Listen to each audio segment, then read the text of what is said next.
Welcome to Time with Tammy, where I share real stories to give you real hope. This one is entitled 40-Day Fast. So I've made a lot of mistakes in my life, um, a lot of bad decisions because of my past. I didn't think that I deserved a good life because of all the mistakes that I made and all the sin that I committed.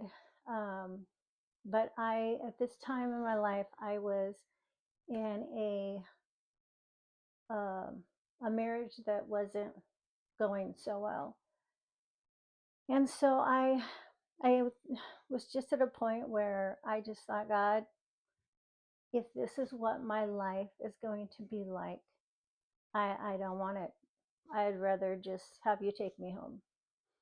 And so then I decided that I'm just going to go on a 40-day fast. I didn't know what that looked like. I didn't know what, if it would be just water or juice or like the Daniel fast, vegetables only. But I just started with water only. And I thought, God, I'll just let you guide me. You show me how long you want me to go on this fast. You show me what I should abstain from and, what I can drink or eat. And it started with, like I said, just water only. And then eventually I moved about a week water only. Then I moved into like carrot juice. And then I did that for till day 21. And then from 21 to 40, I did a Daniel fast with vegetables only. And I I don't even know for sure what I was seeking, but I just wanted something different. And I didn't know what that looked like, but I just wasn't happy with my life. And of course, my friends thought it was crazy. The doctor said I shouldn't because I don't have a large intestine and I shouldn't be going without food. Excuse me. But it didn't matter. I did it anyway. And God just showed up in such an amazing way. So basically, I saw things happening throughout the fast, but it wasn't till the fast was over at day 40. And maybe I'll go back to some of the things that happened through the fast. But what happened on day 40 was I just felt like the Lord was telling me to take a trip. And I was going to go see this Christian artist in California. And so as I was going to get on the plane, and this is my day 40, um, I my son calls and he's like, Mom, my wisdom teeth are really hurting, and I probably need to get them out. And I'm thinking, oh my goodness, I can't leave. My son needs me. So I was about ready to just cancel my trip. And the Lord was like, no, you get on that plane. And so I was like, okay. Well, so I called an oral surgeon and I set up him an appointment. And then I called my mom and said, hey, will you take AJ and pick him up? And she said, yeah. And so I just got everything worked out. It worked so perfect. And so I get on the plane and I fly to my destination, and then I rented a car, just a real simple car. But I always told God that I am like a wild Mustang that no one can tame but Him. And so I get to the car rental place, and they're like, "Oh, I'm sorry, but we don't have the car that you reserved, but we can put you in this convertible Mustang." And I'm like, "Okay." And so they take me out, show me how to use it and everything. And I just thought, that is God. That's just God.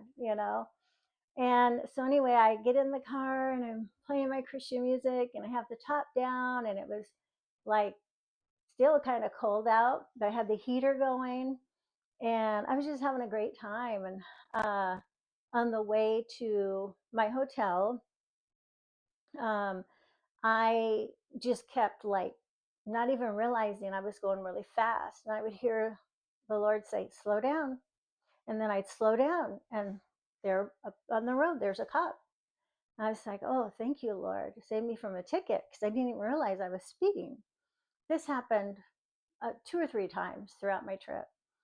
Um, anyway, I go and I decide I want a hamburger, french fries, and a milkshake for two. That's the worst thing you could do to break a fast, but that's what I wanted. So I went to this hamburger joint, and that's what I got. And then I went to the hotel, and it was like kind of a dive hotel, which I didn't know at the time. But there was all these kids that were living in these hotel rooms, and I just played with them. We had a great time. We played games and um, just showed them love. And they were like, "Hey, we'll watch your car for you and make sure nobody hurts your car." I'm just like, "Oh, thank you." And then anyway, I go that night. I go to the Christian concert, and as I'm walking in the door, I'm late. And so I'm walking in the door. This lady greets me. She goes, "Oh, we've been waiting for you. Come this way." I'm like, "You've been waiting for me?" And so then she takes me and gives me a front row seat. And I was like, "Oh my goodness, this is amazing." Anyway, so then that happened. Then the next day, I woke up and I was just like, "Lord, I'm just going to stay the whole day in this room and just spend it with you." And he was like, "Let's go on a road trip." I'm like, "A road trip? Like, where would we go?" And he told me to go to this restaurant that was across the street from the burger joint that I was at. And I'm like, I didn't even see a restaurant. So I drove to the burger joint. There across the street is a restaurant. So I said, okay, well, I'll go in. And I wasn't a big breakfast eater at the time. But I went in and I was sitting there trying to decide what to get. I think I got a waffle, something like that. I can't remember really. And I got this map out because I printed the map before I left, because I actually asked my dad if he wanted to take a road trip with me to California to the concert. And so I printed it out, but he didn't want to go. So then that's when I took a flight and stuff. And I had the map out, and I was just looking at the map, and the only thing I saw was Reno. And I said, oh, well, maybe I'll go to Reno. And I'm like, but how do I get on the road here to get to Reno from where I'm at? And I didn't really say that out loud. I was kind of thinking it. And God said, ask the gentleman behind you. I'm like, okay. So I turn around, I say, excuse me. And can I ask you a question? He goes, sure. He goes, we are just finishing up a men's Bible study. I'm a pastor of a church, and give me 1 minute. Let me say my goodbyes, and I'll be right with you. I said, awesome. So then he comes over, and I'm showing him how do I get to Reno. He goes, why do you want to go to Reno? Are you a gambler? And I said, no. He goes, you should go to Lake Tahoe. I'm like, Lake Tahoe? He goes, yeah. You just get on this road and you follow this, and you could drive all the road, all the way around Lake Tahoe, and it's beautiful this time. And I'm like, great, okay, I'll do that. So he was showing me how to get there. And at the time, heavenly was my most favorite word. I had a salon, it was called Heavenly Salon and Spa. I have a ministry, it's called Heavenly Kingdom Ministries.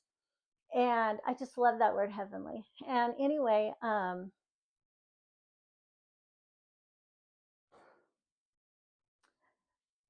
sorry, I'm starting to tear up just thinking about the goodness of God. But anyway, I get in the car and I'm driving and I got my music going. And I'm just praising the Lord. And it's just throughout the journey, He would just show me so much love that it was overwhelming. And I would just say, God, I need you to stop for just a while. I need to take this in. And it was just overwhelming me, this love.